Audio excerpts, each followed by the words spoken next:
Halo, selamat pagi anak-anak. Kembali kita berjumpa di materi matematika kelas 3. Kita akan melanjutkan materi matematika.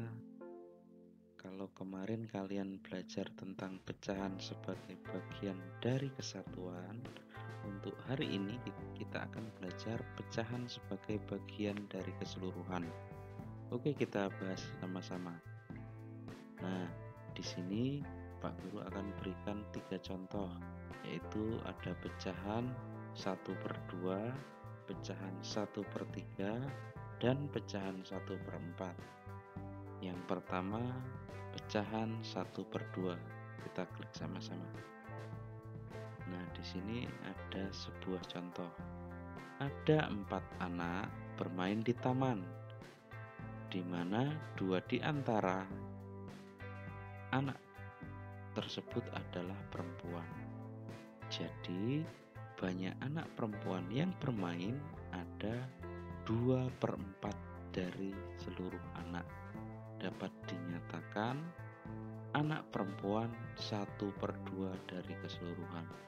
Maksudnya apa ya ini anak-anak? 2/4 kok bisa jadi 1/2? Nah, maksudnya seperti ini anak-anak. Dalam pecahan, ketika pecahan tersebut masih bisa disederhanakan, silahkan sederhanakan sampai paling kecil. Contohnya seperti ini anak-anak. Seperti tadi ini 2/4. Di sini ditulis 2/4. Ini sama dengan 1/2. Kok bisa ya? 2/4 sama dengan 1/2. Nah, langkahnya seperti ini anak-anak. Kan Pak Guru tadi sudah menjelaskan bahwa pecahan itu selama masih bisa disederhanakan, silakan sederhanakan paling kecil. Nah, di sini kita lihat 2/4 sama dengan 1/2. Ini jika 2 dibagi 2 itu ketemunya 1. Dan sedangkan 4 dibagi 2 sama dengan 2. Nah, ini 1/2 ini adalah pecahan terkecil dari 2/4. Paham anak-anak? Masih bingung? Oke, kita lanjutkan ke contoh selanjutnya. Kita akan lihat contoh pecahan 1/3 supaya kalian lebih jelas lagi. Nah, di sini kamu sudah mengetahui pecahan 1/2 yang menyatakan bagian dari keseluruhan.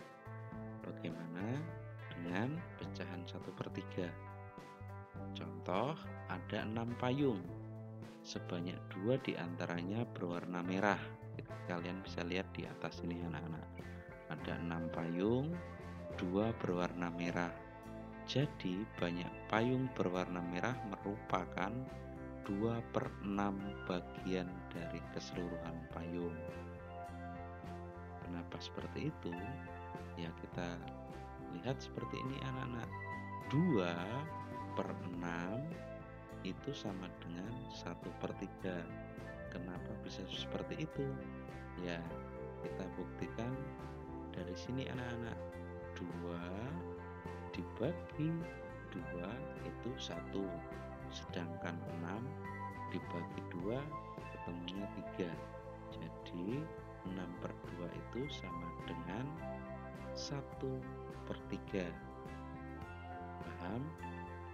Pak Guru rasa paham. Tapi untuk memperjelas lagi, Pak Guru berikan satu contoh lagi, yaitu pecahan 1/4. Nih contohnya. Ada 4 jeruk. Sebanyak 1 jeruk diantaranya sudah dikupas. Nah, gambarnya di atas ini ada 4 jeruk, tapi yang 1 sudah dikupas. Jadi banyak jeruk yang sudah dikupas merupakan 1/4 bagian dari keseluruhan jeruk. Pak Guru rasa dengan penjelasan ini kalian sudah paham. Untuk mengetes kepahaman kalian, pemahaman kalian, Pak Guru akan berikan soal. Nah, soalnya seperti apa? Kita lihat di sini. Nah, sebagai latihan, kalian silahkan kerjakan latihan 2 buku cetak halaman 51 anak-anak. Ini nanti sebagai pemahaman dari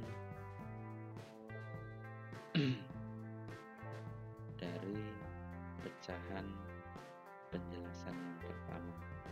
Kemudian ini masih ada lagi materinya anak-anak. Kita lanjutkan di sini. Nah, setelah tadi kita membahas tentang pecahan sebagai bagian dari keseluruhan, nah sekarang kita akan membahas nama dan lambang pecahan.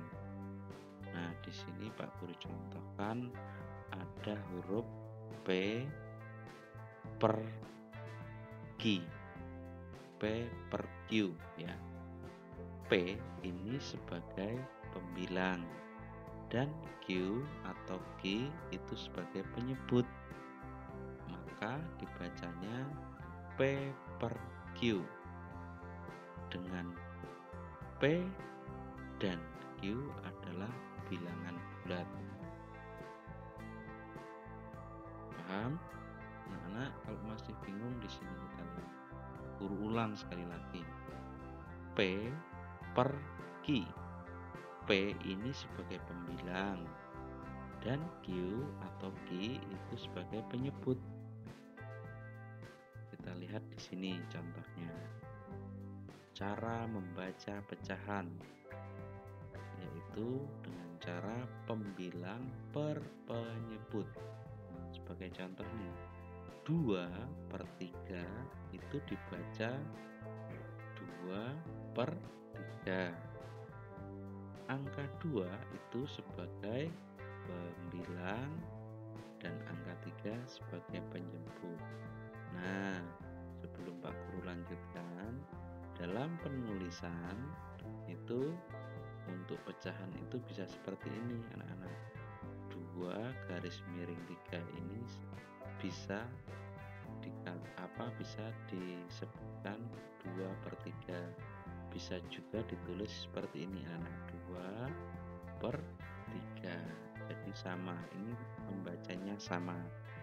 Selanjutnya untuk contoh yang kedua itu 4/6. 4/6 itu dibacanya 4/6. Angka 4 itu sebagai pembilang dan angka 6 itu sebagai penyebut. Mudah kan anak-anak? Pak Guru rasa kalian pahamlah untuk pemahaman tentang cara membaca pecahan, yaitu biasanya yang paling mudah itu dilihatnya di sini anak-anak. Kalau dia seperti ini penulisannya, yang atas itu pasti disebut dengan pembilang, sedangkan yang di bawah, angka yang di bawah seperti ini biasa disebut dengan penyebut. Paham? Paham. Nah, kalau begitu, untuk melihat pemahaman kalian, Pak Guru juga akan berikan tugas buat kalian. Nah, sebagai latihan, silahkan kalian kerjakan latihan 3 buku cetak halaman 53 anak-anak. Jadi ada 2 tugas. Yang pertama tadi itu latihan 2 halaman 51 dan latihan 3 halaman 53. Pak Guru rasa penjelasan dari Pak Guru sampai di sini. Silahkan dipahami lagi. Kalau belum paham, boleh diputar ulang video yang Pak Guru buat ini supaya kalian lebih paham lagi kalau belum paham. Kalau sudah paham, silahkan langsung kerjakan soal-soal latihan yang Pak Guru berikan. Mungkin dari Pak Guru sekian, silahkan bekerja. wabarakatuh.